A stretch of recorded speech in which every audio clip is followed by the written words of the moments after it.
Hello, welcome to Sketchyville. Today I'm making an inch scale houseplant, and as a bonus, at the end of this video, I'm going to kill it. What I mean by that is I'm going to make it look like it died, because it's going into a haunted and abandoned dollhouse.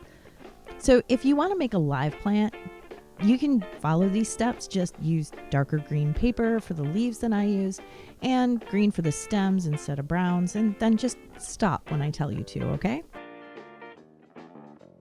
To build the actual plant, you'll need wire and a pair of wire cutters, some glue, I'm using fabri-tac, and some crepe paper.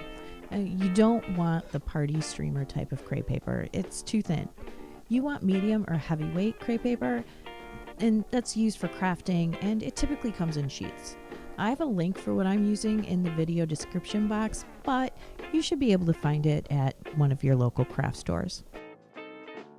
I cut the leaves for my plant using my cricut, but if you don't have one, don't let that stop you.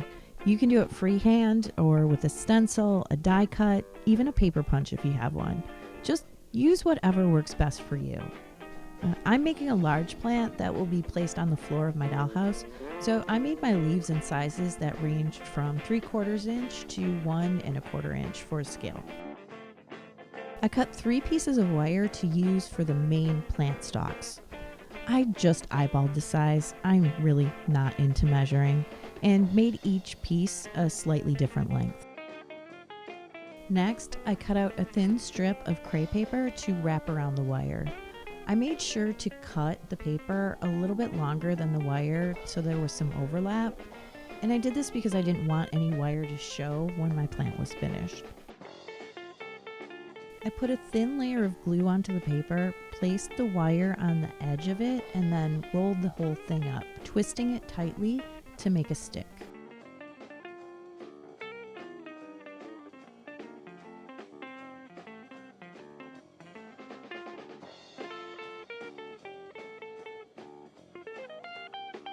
Once I finished the stalks of the plant, I repeated the whole process with green crepe paper, making 7 smaller stems that will attach the leaves of the plant.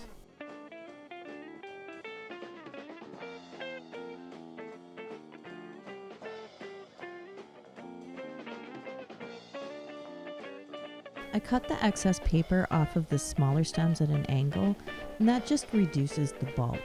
And then I glued them to the underside of the leaves. I didn't roll the smaller stems when I made them, and I really wish I would have, because the flat stems don't look nearly as realistic as the rounded stalks that I made for the base of the plant, so be sure to do that.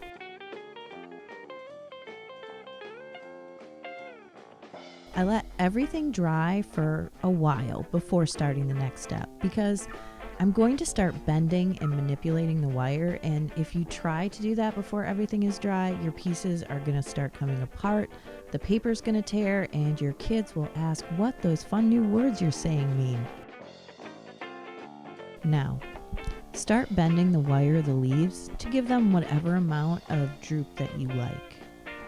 Trim the wire down to make the stems the length that you want to be, but be sure to vary the length of each stem so it doesn't look too perfect.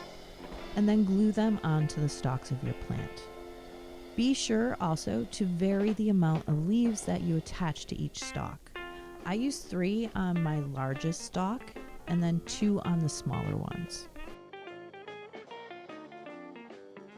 On the smaller stalks that I made, I didn't attach leaves to the very top, so I cut the excess paper at an angle and just rolled it tightly between my fingers to make it look like a tapered branch. Once you have all of your branches completed, just set them aside to dry. While they're drying, you can start making the pot for your plant. For the form for my pot, I'm using a thread protector off of some piping that my husband purchased. Another option would be a bottle cap or a discarded object that you think is the right scale for your project. I like to upcycle and repurpose things that would normally be thrown away. I rolled out a thin strip of polymer clay to wrap around the plastic cap. I used the number 2 setting on my pasta roller, but you can totally eyeball this. A tip for all the amateurs out there, and let's face it, I'm one of you. When you're working with polymer clay, you can use alcohol or a tiny bit of mineral oil to help you blend seams and smooth out fingerprints. Now, I'm not very good at sculpting, so I find these cheats extremely helpful. To make the rim of the pot, I rolled out a thin snake of clay and used liquid clay to stick it to the top. Now, if you're like me and can't blend your seams well enough to make them disappear, just make sure that they all end up in the same place, and then that becomes the back of your pot. Finally, for the bottom part of the pot, what the hell is that called? The tray? The water catcher?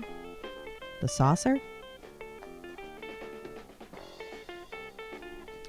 Google says they're called a flat. So, for the flat of my pot, I rolled out another sheet of clay and used a circle cutter that was a little bit larger than my pot to cut a circle out of it. I was trying to make a somewhat plain saucer. Flat. But I was struggling to get it to hold the right shape. So I just pinched it, kind of in regular intervals, to make a fluted shape instead, and I actually really like how it turned out. Time to bake. And be sure to follow the instructions for whatever brand of clay you're using. So, I'm sure you're wondering about how smart it is to put plastic in the oven with your clay, and I'll be honest here, so was I. I didn't really care if it melted because I was going to be filling up the pot and hiding the inside of it anyway. I was a little concerned about toxic fumes flooding my house. But I figured with the low temp that the clay is baked at, I'd probably at least have some warning before it killed us all. So I decided to just go for it. Now, you don't need to be like me. Probably shouldn't use me as a role model, as I've said in other videos. If you're worried about it, don't use plastic for your form, or use air dry clay instead of polymer. As it turns out, my plastic did melt, but I'm still here. So any toxic fumes produced were at least not the fast-acting type. I used moldable plastic to fill my pot just because it's quick, easy, and my husband bought me about 2 pounds of it a while back. A behavior I like to encourage, so I use it as often as possible so he knows he did a good thing. If you don't have moldable plastic, you can use crumpled up tin foil, plastic wrap, or even fill the pot with more clay.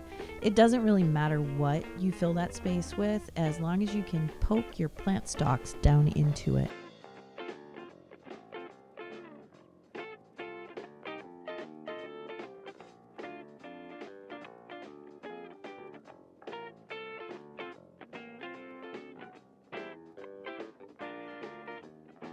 For my dirt, I used Blended Tuft, which is a model terrain making product. But again, you don't have to go out and buy anything for this. Coffee grounds, sand, really anything grainy that's not going to dissolve in your glue will work. I mixed that with some walnut ink, but acrylic paint works just as well here, and some matte Mod Podge until it was a color and consistency that I liked. Carefully plop the dirt in around the base of your plant, where dirt would normally go. You know what plants look like, right? I don't have to tell you not to put the dirt on the leaves, do I? I was going to paint my pot, so I wasn't too worried about the ink in the dirt staining the rim, but if you're not planning on doing that, you're probably going to want to be a little bit more careful. Additionally, if you're using a medium to fill the bulk of your pot that doesn't harden right away, like tinfoil, you can put the dirt in before you actually poke your plants into the pot, and that'll make things a little bit easier. Moldable plastic has about 2 minutes working time, so I had to do it in this order. After your dirt is dry, you can go ahead and paint your pot however you like.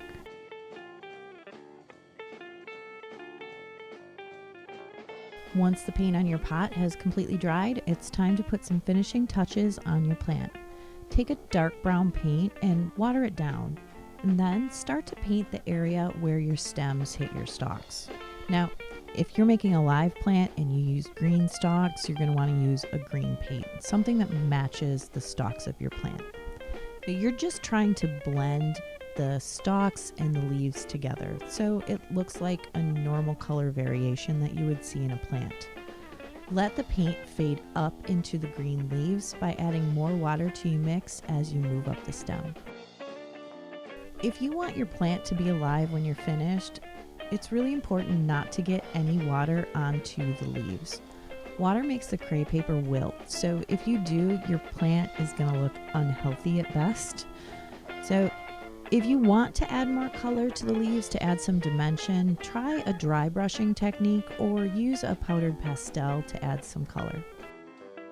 If you want a live plant as your end result, you can go ahead and stop right here. Did the normies leave? Cool. Now it's just us weirdos. Time to kill some plants. To make the plant look dead, I took some dark paint and watered it down so it would bleed when I touched the crepe paper. And then I painted that color all around the edges of the leaves. The crepe paper is going to start to wither and curl when it gets wet, and that's exactly what plants do when they die. Ask me how I know. So that's exactly the look that we're going for here. If the paint isn't bleeding up into the leaf the way you want it to, just wet it down with plain water and then touch some of the paint to the wet part of the leaf. The crepe paper is going to wick the water up into the leaf and the paint will follow. If you've never killed a plant before, you might not know this, but plants tend to go a little yellow when they die. So you're going to want to take a light yellow paint and do the exact same thing as you did on the edges with the watered down paint, but do it in the center of the leaves. You just want to wash out some of that green where the leaf meets the stem. Once the leaves have dried, you can put on the finishing touch just by bending the stems a little bit more to achieve that perfect death droop. You're going to want to use pliers to help with this so that you don't accidentally crimp the wire. That's all there is to it. You now have a perfectly dead plant for your abandoned dollhouse.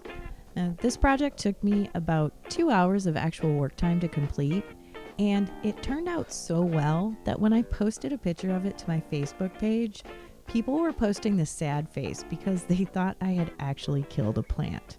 So I take that as a win. As always, links to all the supplies and tools I used are posted in the description box of this video. If you see something that you have to have in your stash, you can just go get it. Be sure to subscribe to our channel for more how-to crafting videos if you haven't already, and click the bell to be notified when we post a new video. If you like this video, please give it a thumbs up as it really helps our channel out. If you didn't like this video, that's okay. Some people just have really bad taste. Thanks for visiting Sketchyville. We hope you come back soon.